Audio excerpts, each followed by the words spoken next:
So first one is CPU acts as a brain in a computer. Then next one is cerebrum. Cerebrum is the largest part of brain. Breathing is controlled by medulla. Third one is breathing is controlled by medulla.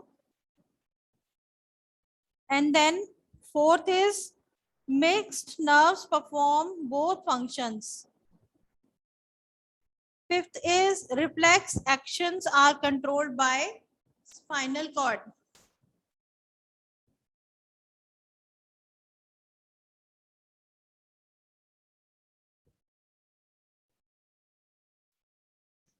We have 5 sense organs.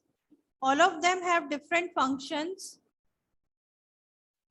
The 5 sense organs are eyes, ears, nose, tongue and skin. So हमारे पास कितने sense organs होते हैं? 5. सबके अलग अलग functions होते हैं. कौन कौन से सेंस ऑर्गन्स हैं? Eyes, ears, nose, tongue and skin.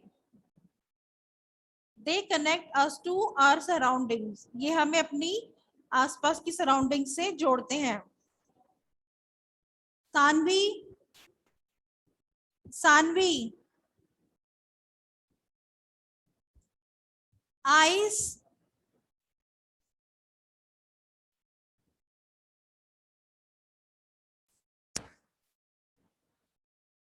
eyes. Our eyes help us to see. Eyes से हम देखते हैं. Each eye consists of an eyeball which is safely set in a deep hollow socket. आई में क्या होता है? एक आईबॉल होता है जो कि एक गहरे खोखले सॉकेट में सेफली सेट हुआ होता है. आई की ये पिक्चर बनी हुई है. इसमें आप देख सकते हैं डिफरेंट पार्ट्स ऑफ आईज और कहाँ कहाँ पर उनकी लोकेशन होती है. अ fluid is present in the eyeballs. Fluid means एक लिक्विड होता है जो कि आईबॉल्स में प्रेजेंट होता है. विच प्रोटेक्ट्स आई फ्रॉम शॉक्स. जो कि आई को शॉक से बचाता है. किसी भी झटके से अचानक से जो शॉक वगैरह होता है उससे प्रोटेक्ट करता है. Then eyelids and eyelashes protect the eyeballs from dirt and dust. eyelid और eyelashes जो होती हैं हमारी पलक और eyelids जो होती हैं वो आईज को डस्ट और डर्ट से प्रोटेक्ट करती हैं, धूल और धुएं से. A circular transparent area is present in the eye. In the front of the eye is called cornea. ये जो सर्कुलर जो ट्रांसपेरेंट एरिया होता है वो उसको बोलते हैं हम cornea.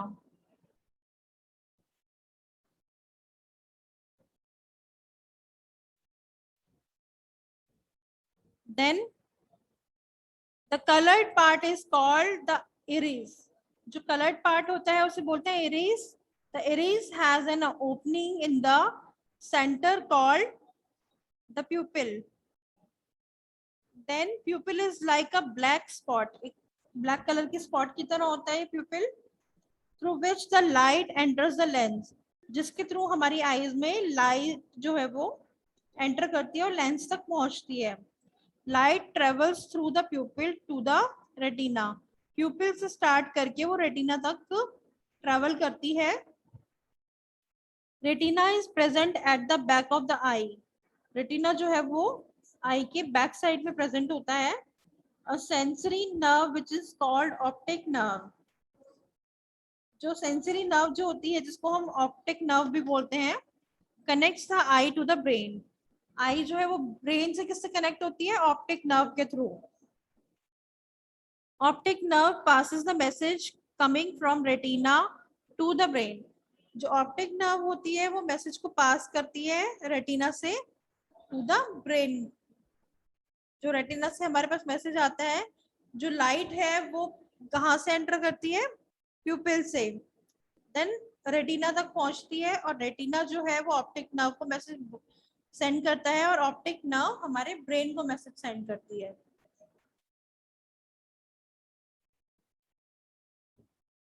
Then cares of the eyes, eyes की कैसे केयर करनी चाहिए हमें? To take care of our eyes we must follow these easy rules. क्या क्या है वो rules? Wash your eyes on regular intervals with cold water, हमें अपनी आईज को थोड़े थोड़े टाइम बाद ठंडे पानी से वॉश करना चाहिए। Always read in proper light, हमेशा हमें प्रॉपर लाइट में बैठकर पढ़ाई करनी चाहिए। ज्यादा डिम लाइट या फिर बहुत ज्यादा तेज लाइट दोनों ही हमारे लिए आईज के लिए हार्मफुल होती है।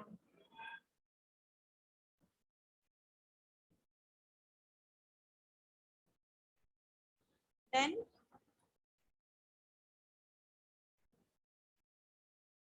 Third one is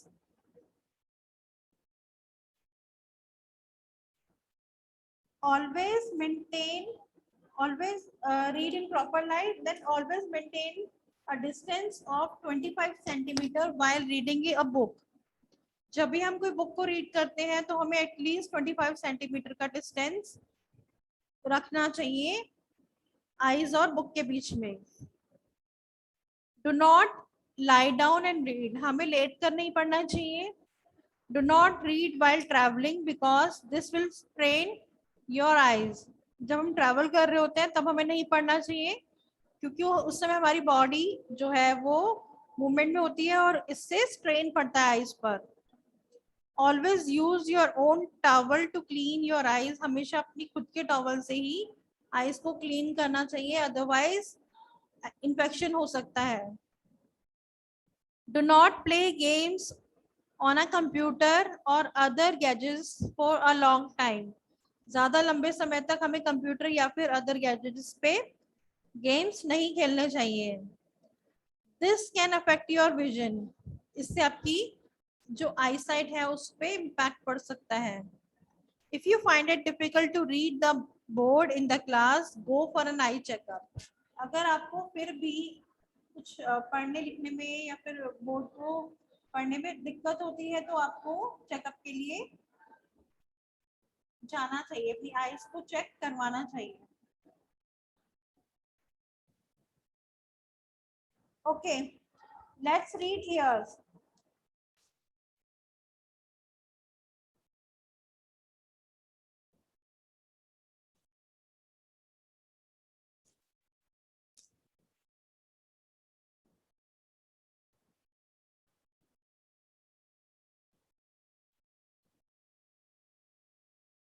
So ears help us to hear, हमें कानों से सुनने में हेल्प होती है। Then the outer part of the ear that we see and can touch is called outer ear। जो ईयर का आउटर पार्ट होता है ये पिक्चर में आप देखिए, उसको हम देख सकते हैं और टच कर सकते हैं। Sounds enters through the outer ear, जो आवाज होती है वो हमारे जो कानों में आउटर ईयर से बाहरी ईयर से एंटर होती है and then passes into the middle ear and then middle ear तक पहुंच जाती है। Ear drum is present in the middle ear, ear drum कहाँ पर होता है? ईयर के मिडिल में होता है, यहाँ ये रहा। The eardrum is connected to 3 tiny bones, तीन छोटी छोटी बोन्स से कनेक्टेड होता है ये।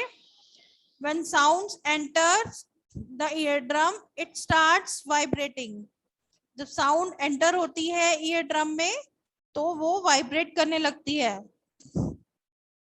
The vibration passes along these bones, और जो वाइब्रेशन होती है वो इन हड्डियों से पास होती है।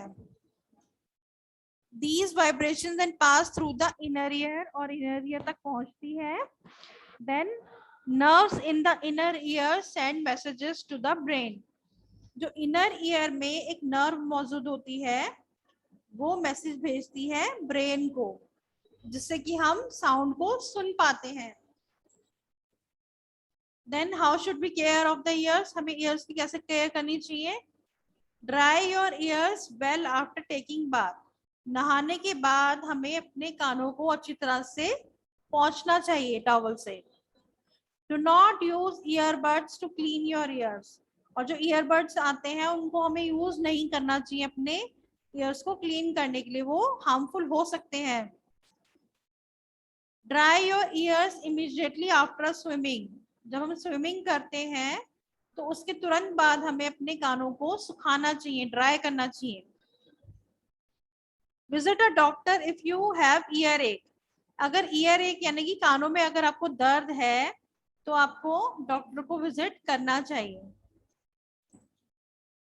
Then nose, nose helps us to smell and breathe, nose से क्या होता है, हम स्मेल कर पाते हैं और सांस ले पाते हैं। nasal cavity is present inside the nose, special hair like structure are present in the cavity, और नोज के अंदर कुछ छोटे छोटे हेयर होते हैं, हेयर की तरह का स्ट्रक्चर होता है, वो प्रेजेंट होता है।